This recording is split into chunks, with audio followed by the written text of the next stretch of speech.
La commune a Goutte d'œuf à pied d'œuvre pour son développement. En session ordinaire les jeudis 22 et vendredi 23 octobre, le maire de la dite localité et ses collaborateurs ont passé en revue et prévu des actions pour leur localité. La troisième session a porté essentiellement sur la situation financière au cours des 9 derniers mois. Et après cela, nous avons débattu là-dessus.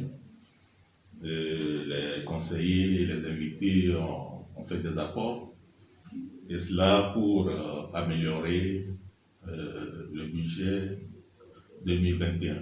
Nous avons eu à plancher sur le budget de l'exercice de l'année qui vient de s'achever, et nous avons fait des projections sur l'année qui s'annonce.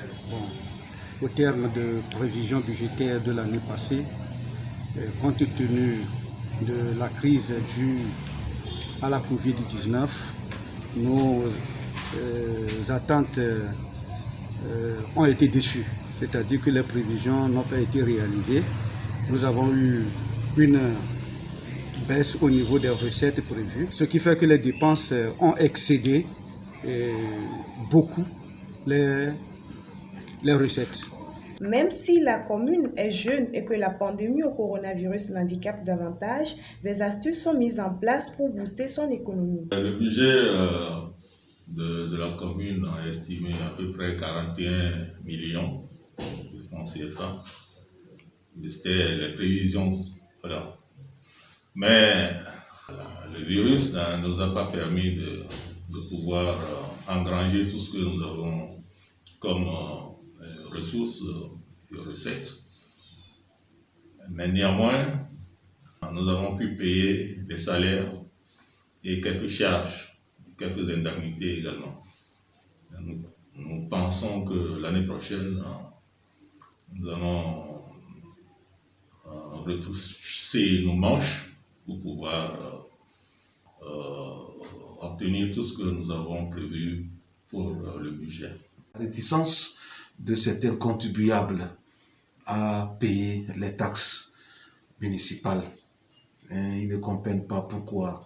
Vous savez, avec la décentralisation qui est en train de prendre le pas, il faut alors aller aux sensibilisations accentuées pour que les contribuables puissent répondre à payer les taxes locales.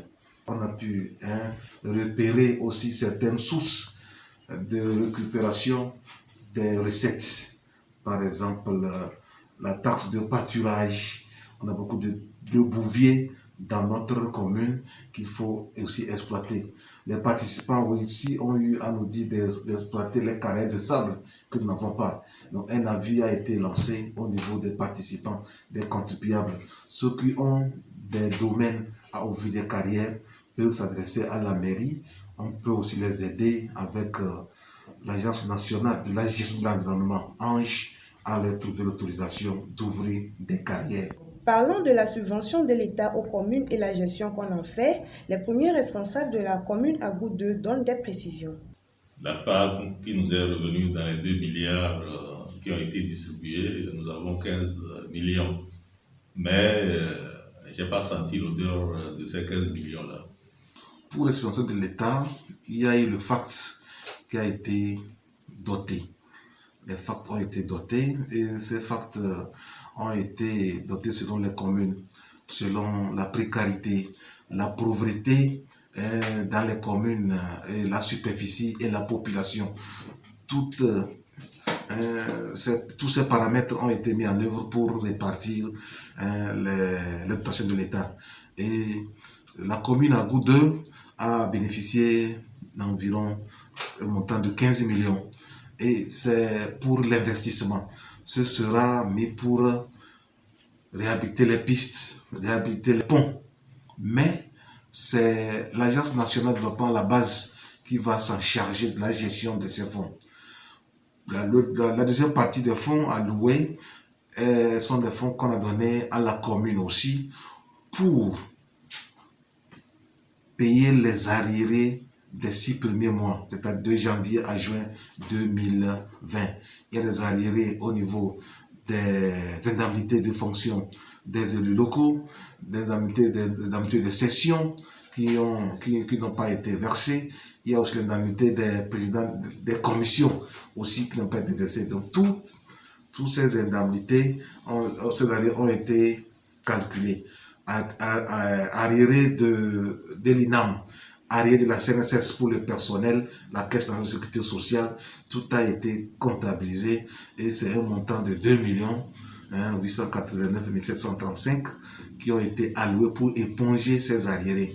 Mais ce n'est pas encore opérationnel, étant donné que la commission qui a travaillé a fait la proposition au chef de l'État qui doit sortir un décret, du moins pour la mise à disponibilité de ces fonds au niveau des communes. Située à environ 107 km de Lomé, Agou 2 est une commune rurale avec une population estimée à 34 580 sur une superficie de 512 km. D'énormes défis, surtout économiques, restent à relever par cette commune.